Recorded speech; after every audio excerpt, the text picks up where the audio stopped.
ዛሬ እስኪ በጥያቄ ልጀምር። በህይወት ጉዟችሁ እስካሁን ያጋጠማችሁ ከባድ ሸክም ምንድነው? የገንዘብ ማጣት፣ የጤና መታወክ ወይስ በነገሮች ሁሉ ተስፋ መቁረጥ? በርካታ የስነ ልቦና ጥናቶች እንደሚነግሩን ከነዚህ ሁሉ ሸክሞች በላይ የአንድን ሰው ትከሻ የሚያጎብጠውና ደስታውን የሚነጥቀው በህሊናው ውስጥ በሰበብ አስባቡ የሚመላለሱ በመጥፎም ይሁን በሌላ አይነት ትዝታ የታጀቡ ሰዎች ናቸው። አዎ፣ ስንቶቻችንን ትላንት የጎዱንን፣ ክብራችንን ያዋረዱንን፣ መርዛማ ባህሪያቸውን በውስጣችን የዘሩብንን እና ወደ ኋላ የሚጎትቱንን ሰዎች ዛሬም ድረስ በአእምሯችን ጓዳ ውስጥ ተሸክመናቸው የምንኖረው። ስንቶቻችንን ስለኛ መኖር ግድ ለማይሰጠውና ለስሜታችን አንዳችን ቦታ ለሌለው ሰው በፍቅር ወይም በአንዳች ግንኙነት ስም ተተብትበን መርሳትና መተው አቅቶን ዳግም የማይገኝ ብርቅዬ ቀናችንን በቁዘማና በትካዜ የምናሳልፈው። ልብ በሉ፣ አንድን ሰው ጠላችሁትም ወደዳችሁትም በአእምሯችሁ ውስጥ ማሰብ እስካላቆማችሁ ድረስ ያ ሰው የስሜታችሁን ቁልፍ ብሎም የህይወታችሁን መሪ ይዟል ማለት ነው። እናም ይህ ቪዲዮ ያለፈ ቁስላችሁን የሚነካ ብቻ ሳይሆን ያንን ቁስል ለዘላለም የሚፈውስ ጥልቅ የስነ ልቦና ቀዶ ጥገና ነው። ለምንድነው እኔን የረሳኝን ሰው መርሳት ያቃተኝ? ለምንድነው የጎዳኝን ሰው ትዝታ አቅፌ የምኖረው? ለምንድነው ከምጠላቸውና ማስታወስ ከማልፈልጋቸው ሰዎች ተጽዕኖ መላቀቅ ያልቻልኩት? ለምንድነው የበደሉኝን ሰዎች ከአእምሮ ያስወግጄ ከመገላገል ይልቅ ቀን ከሌት በበቀል ስሜት የመቃጠለው ብላችሁ ራሳችሁን የምትጠይቁና መፍትሄውንም የምትሹ ከሆነ ዛሬ ትክክለኛውን መልስ ታገኛላችሁ። ሰዎችን መርሳት ማለት እንዲሁ በቀላሉ ትዝታን ማስወገድ ሳይሆን የአእምሮ ሉዓላዊነትንና የስሜት ነፃነትን የማስመለስ የሞት ሽረት ጉዳይ ነው። ዛሬ እነዛን የእግር ብረት የሆኑባችሁን የሰላማችሁና የነፃነታችሁ ጸር የሆኑትን ሰዎች ጭራሹኑ ከስር መሰረታቸው ነቅላችሁ ለመጣል የሚረዱ ለመተግበር ቀላል የሆኑ ስነ ልቦናዊ ቴክኒኮችን በጥልቀት እናያለን። ውስጣዊ ሰላማችሁን ለማስመለስ ዝግጁ ከሆናችሁ እስከ መጨረሻው አብራችሁ ይሁኑ። አንደኛ፣ ትዝታን ከስሜት የመነጠል ጥበብ። ሰዎችን ፈጽሞ ለመርሳት ከሚያስችሉ ቴክኒኮች ሁሉ የመጀመሪያውና እጅግ ወሳኙ በስነ ልቦናው ዓለም ኢሞሽናል ዲታችመንት ወይም ስሜትን ከትዝታ የመለየት ጥበብ ነው። ብዙዎቻችን አንድን ሰው መርሳት የሚያቅተን ስለ ሰውየው የምናስበው መረጃ ወይም ፋክት ከአእምሯችን ስለማይጠፋ ብቻ ሳይሆን ያ መረጃ ከተጣበቀበት የህመም፣ የቁጭት ወይም የናፍቆት ስሜት ወይም ኢሞሽን ጋር ተያይዞ ስለሚቀሰቀስ ነው። አእምሯችን በተፈጥሮ ስሜት የተቀላቀለበትን ትዝታ እንደ አዲስና አሁን እየተፈጠረ እንዳለ አድርጎ የመመዝገብ አዝማሚያ አለው። ስለዚህ ያንን ሰው ባሰባችሁት ቁጥር ልክ ትላንት እንደጎዳችሁ አድርጋችሁ ያንኑ መርዝ ዛሬም ትቀምሱታላችሁ። ይህንን ዑደት ለመስበር ሰዎቹን ለማሰብ ስትሞክሩ ወይም ትዝታቸው ድንገት ሲመጣባችሁ እንደ ፊልም ተመልካች ከውጭ ሆናችሁ ለማየት ሞክሩ እንጂ የፊልሙ ተዋናይ በጭራሽ አትሆኑ። ይህ ሰው እንዲህ አድርጎኛል ብላችሁ ከመበሳጨት ይልቅ አንድ ወቅት ላይ እንዲህ የሚባል ክስተት ተፈጥሮ ነበር፣ አሁን ግን አልፏል በማለት ክስተቱን እንደ አንድ ያለፈ ተራ ታሪክ ብቻ አድርጋችሁ ውሰዱት። ስሜታችሁን ማለትም ቁጣን፣ ሐዘንንና በቀልን ከትዝታው ላይ ስትነጥቁት የዛ ሰው ምስል በአእምሯችሁ ውስጥ ያለውን ኃይል ያጣል። ልክ ድምፁ እንደተዘጋ ቴሌቪዥን ምስሉ ቢታይም አይረብሻችሁም። ይህን ቴክኒክ ስትለማመዱ አእምሯችሁ ቀስ በቀስ ያንን ሰው እንደ አላስፈላጊ ፋይል ቆጥሮ በራሱ ጊዜ ማጥፋት ወይም ድሊት ማድረግ ይጀምራል። ሁለተኛ፣ የትኩረት አቅጣጫን በኃይል ማዞር። ሰዎችን ፈጽሞ መርሳት የሚያቅተን ትልቁ ስህተት እሱን ወይም እሷን ማሰብ ማቆም አለብኝ ብለን ከራሳችን አእምሮ ጋር መታገላችን ነው። በስነ ልቦናው ሳይንስ አይሮኒክ ፕሮሰስ ቲዮሪ የሚባል ነገር አለ። ስለ አንድ ነገር ላለማሰብ ራሳችሁን ስታስገድዱ አእምሯችሁ ይበልጥ ያንኑ ነገር አጉልቶ እንዲያመጣው እያደረጋችሁት ነው። አንጎላችን ክፍተትን አይወድም። ስለዚህ አሮጌውንና መርዛማውን ሐሳብ ለማስወጣት ብቸኛው መንገድ በአዲስና ኃይለኛ ሐሳብ መተካት ነው እንጂ ልርሳህ ብሎ መታገል አይገባም። የኒውሮሳይንስ ጥናቶች እንደሚነግሩን በአእምሯችን ውስጥ ያሉ የነርቭ መስመሮች ትኩረት በሰጠናቸው ቁጥር እየጠነከሩ፣ ትኩረት በነፈግናቸው ቁጥር ደግሞ እየሞቱ ይሄዳሉ። ስለዚህ መርሳት የምትፈልጉትንና ወደ ኋላ የሚጎትታችሁን ሰው ትዝታ ለማጥፋት ሐሳቡ ብልጭ ሲልባችሁ ከሐሳቡ ጋር አትሟገቱ። ይልቁንም ወዲያውኑ ትኩረታችሁን ወደ ሌላ አዲስና አእምሮን ወደሚያሰራ ተግባር አዙሩት። ይህ ኮግኒቲቭ ሪዳይሬክሽን ይባላል። ለምሳሌ ስለ ወደፊት ትልቅ እቅዳችሁ አስቡ፣ አዲስ መጽሐፍ አንብቡ፣ ወይም ትኩረት የሚፈልግ ሥራ ላይ ተጠመዱ። ይህን ደጋግማችሁ ስታደርጉ አእምሯችሁ ለዛ ሰው ትዝታ የዘረጋውን የነርቭ መስመር እያፈረሰውና እያደረቀው ይመጣል። ትኩረታችሁ የእናንተ ትልቁ ሀብት ነው። ይህንን ሀብት እናንተን ለማይጠቅሙ ሰዎች መገበር አቁማችሁ ወደ ራሳችሁ እድገት ስታዞሩት እነዛ ሰዎች እንደ ጉም በራሳቸው ጊዜ ከአእምሯችሁ ይተናሉ። ሶስተኛ፣ የውሸት የተስፋ ገመድን በጭካኔ መበጠስ። ሶስተኛውና ብዙዎቻችንን ለዓመታት በአንድ ቦታ ቆራምዶ የሚያስቀረው የስነ ልቦና ወጥመድ ከጎዱን ወይም ከተለዩን ሰዎች የሆነ መቋጫ ነገር ወይም ይቅርታ መጠበቅ ነው። ብዙ ጊዜ ሰዎችን መርሳት የሚያቅተን እንዴት ይህን ያደርገኛል፣ ስህተቱን አውቆ እንዴትስ ይቅርታ አይጠይቀኝም በሚል የውስጥ ቁጭት ነው። ነገር ግን ይህ ስሜት ያ ሰው አሁንም ድረስ በስሜታችሁ ላይ ሙሉ ስልጣን እንዲኖረው የሚያደርግ አደገኛ ወጥመድ ነው። እውነታውን እንነጋገር ከተባለ መርዛማና መልካም ያልሆኑ ሰዎች የራሳቸውን ስህተት አምነው እናንተን ነፃ ያወጣችኋል ብላችሁ መጠበቅ ትልቁ የዋህነት ነው። ስለዚህ ትልቁ ስህተት የራሳችሁን የውስጥ ሰላምና ደስታ ከሌላ ሰው ምላሽ ጋር ማስተሳሰራችሁ ነው። ይህንን ገመድ ለመበጠስ በስነ ልቦናው ራዲካል አክሴፕታንስ ወይም እውነታውን ያለ ቅድመ ሁኔታ የመቀበል ቴክኒክን መተግበር ይገባል። ማንም ሰው መጥቶ ይቅርታ እንዲጠይቃችሁ ወይም ታሪኩን እንዲያስተካክል በጭራሽ አትጠብቁ። የዚህ ሰው ባህሪ ይህ ነው፣ ድርጊቱም ተፈጽሟል። ስለዚህ ከዚህ ሰው ምንም አይነት መልካም ነገርም ሆነ ይቅርታ አልጠብቅም ብላችሁ በራሳችሁ ውስጥ የመጨረሻውን የፍርድ መዶሻ ምቱ። ታሪኩን የምትቋጩት እናንተ ራሳችሁ እንጂ በዳያችሁ አይደለም።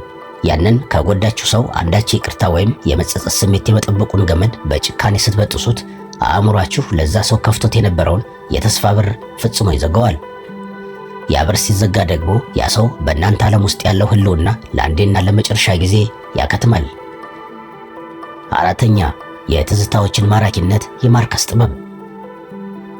ሰዎችን መርሳት የሚከብድን አንዱ ምክንያት አእምሯችን መጥፎውን ትዝታ ወደ ጎን አድርጎ የነበሩ መልካም ጊዜያትን ብቻ መርጦ የማምጣቱ ወይም ኤፎሪክ ሪኮል የሚባል ዝንባሌ ስላለው ነው። ያ ሰው ቢጎዳችሁም ቢከዳችሁም ወይም ወደ ኋላ ቢጎትታችሁም አእምሯችሁ በብቸኝነት ስሜት ውስጥ ሲሆን ያንን ሰው ጥሩ አድርጎ የመሳል ስነ ልቦናዊ ስህተት ይፈጽማል።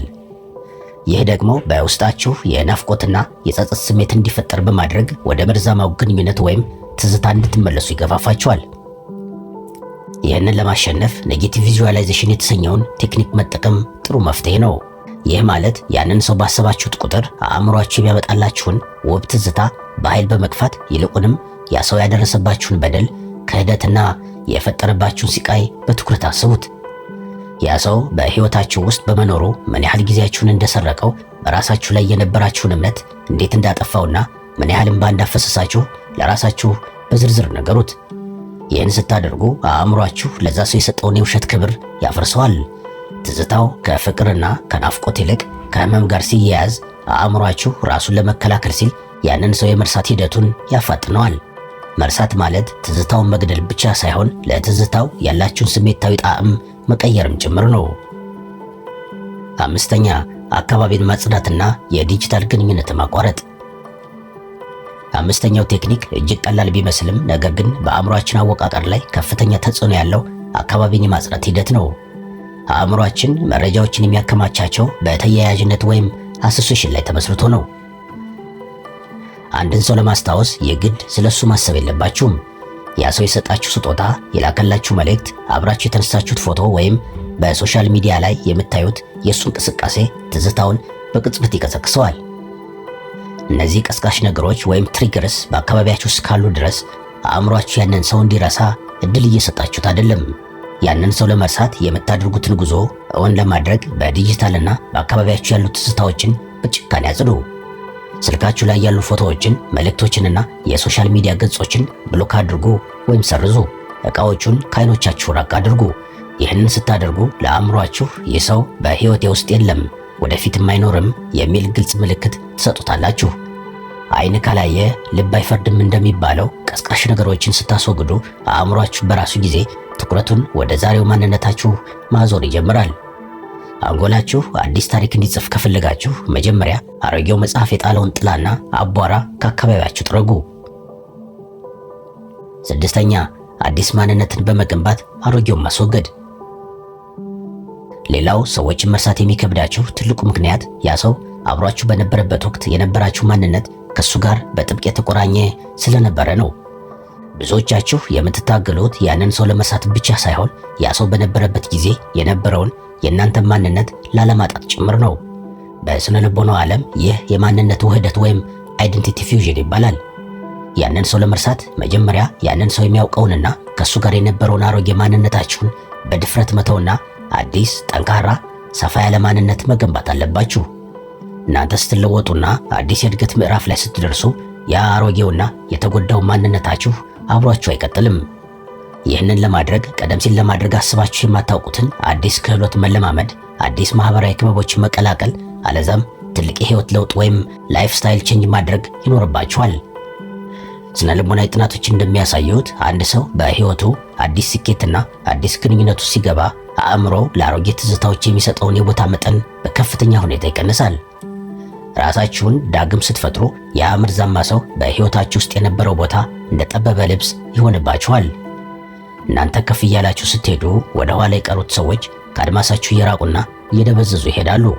መርሳት ማለት ትዝታውን ማጥፋት ብቻ ሳይሆን ያ ትዝታ የማይስማማው አዲስና ትልቅ ሰው መሆንም ጭምር ነው።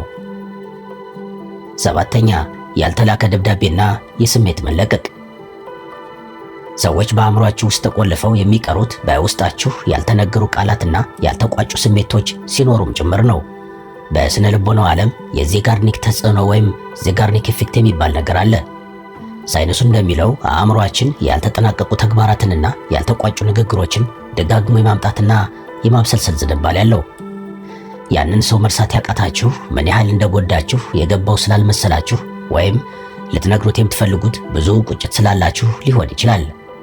አእምሯችሁ ያንን ንግግር ለመጨረስ ሲል ብቻ ትዝታውን በሕይወት ያቆየዋል። ነገር ግን ያንን ሰው ሄዳችሁ ማናገር ይበልጥ ለጥቃትና ለውርደት ስለሚያጋልጣችሁ ያልተላከ ደብዳቤ የመጻፍ ቴክኒክ መጠቀም እጅግ አዋጭ ነው።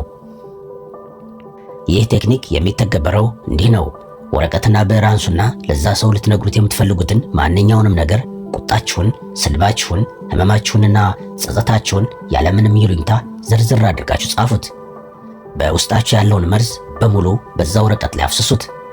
ከዛም ያንን ወረቀት በሳት አቃጥሉት ወይም ቅበሩት። ይህ ተግባር ለአእምሯችሁ ተግባሩ ተጠናቋል፣ ታስክ ኮምፕሌትድ የሚል ኃይለኛ ስነ ልቦናዊ ምልክት ይሰጠዋል። ያ ሰው እናንተን ባያዳምጣችሁም አእምሯችሁ ግን ስሜቱን ስለለቀቀው ያንን ትዝታ ደጋግሜ ማምጣት ግዴታ እንደሌለበት ይረዳል። ምክንያቱም በውስጣችሁ የታፈነው ጉልበት በጽሑፍ አማካኝነት ወጥቷል። ይህንን ስታደርጉ ለአንዴና ለመጨረሻ ጊዜ ያንን ፋይል በአእምሯችሁ ውስጥ ክሎዝድ ወይም የተዘጋ አድርጋችሁ ትመዘግቡታላችሁ። 8ኛ ከሲቃይ ወደ ትምህርት የመቀየር ስልት። ሰዎችን መርሳት የሚያቅታችሁ ሌላው ትልቅ ስነ ልቦናዊ ምክንያት አእምሯችሁ ለደረሰባችሁ በደል የሰጠው ትርጓሜ ኪሳራ ወይም ውድቀት የሚል ስለሆነ ነው። አንጎላችን አንድን ነገር እንደ ኪሳራ ሲመዘግበው ያንን የጎደለውን ነገር ለመሙላት ወይም ጥፋቱን ለማስተካከል ሲል በትዝታ ውስጥ ደጋግሞ ይመላለሳል።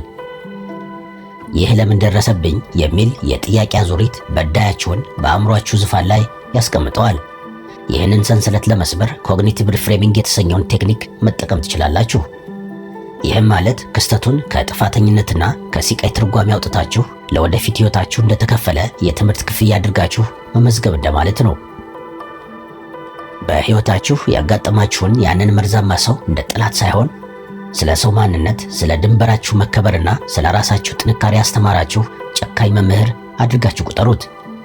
ይህ ሰው የመጣው ሕይወቴን ሊያበላሽ ሳይሆን በቀጣይ የተሻለ ሰው እንደሆን ዓይኔን ሊከፍትልኝ የተላከ አጋጣሚ ነው ብላችሁ ስታምኑ አእምሯችሁ ለክስተቱ የሰጠው የቁስል ወይም የተጠቂነት ትርጉም ወደ የጥበብ ትርጉም ይለወጣል።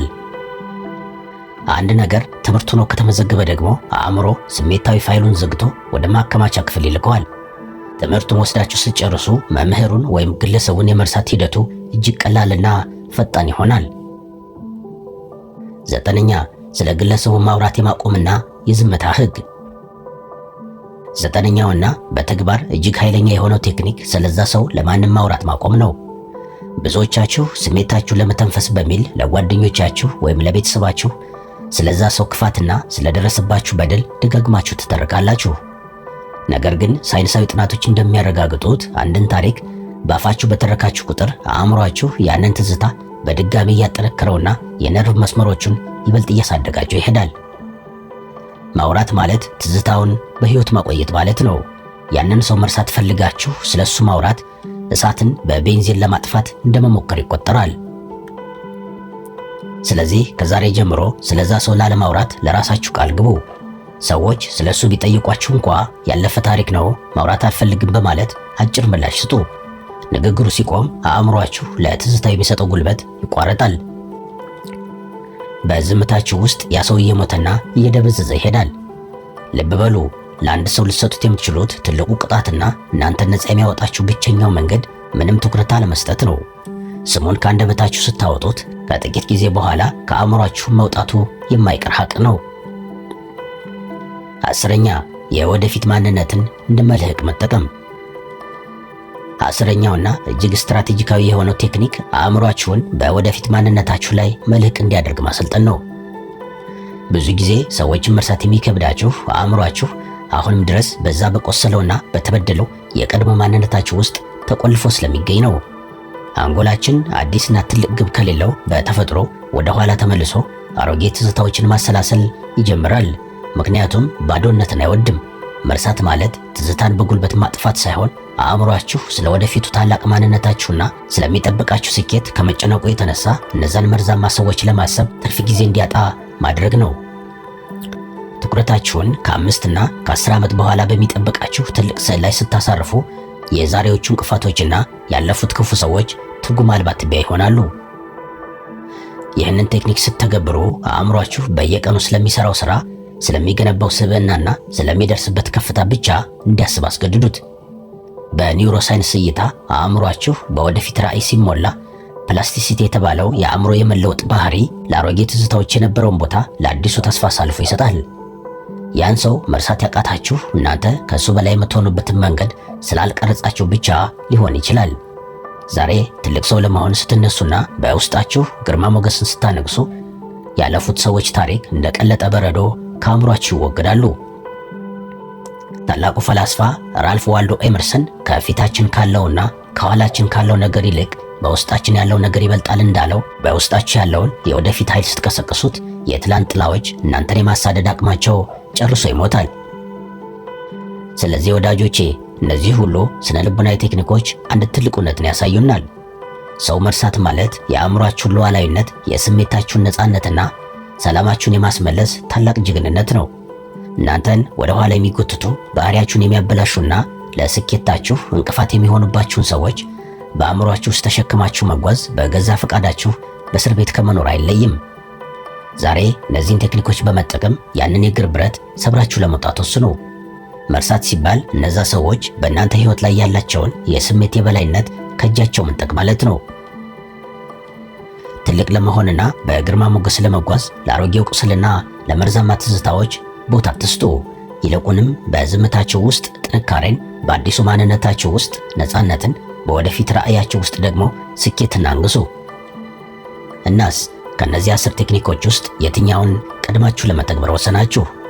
በሕይወታችሁ መርሳት የከበዳችሁ ትልቁ ነገርስ ምንድነው? አስተያየታችሁን በኮሜንት አጋሩን። ለዛሬ ከዚህ ጋር ይብቃኝ። በሌላ ጊዜ በሌላ ጥሩ ሐሳብ እስካገኛችሁ ባላችሁበት ሰላማችሁ ይብዛ።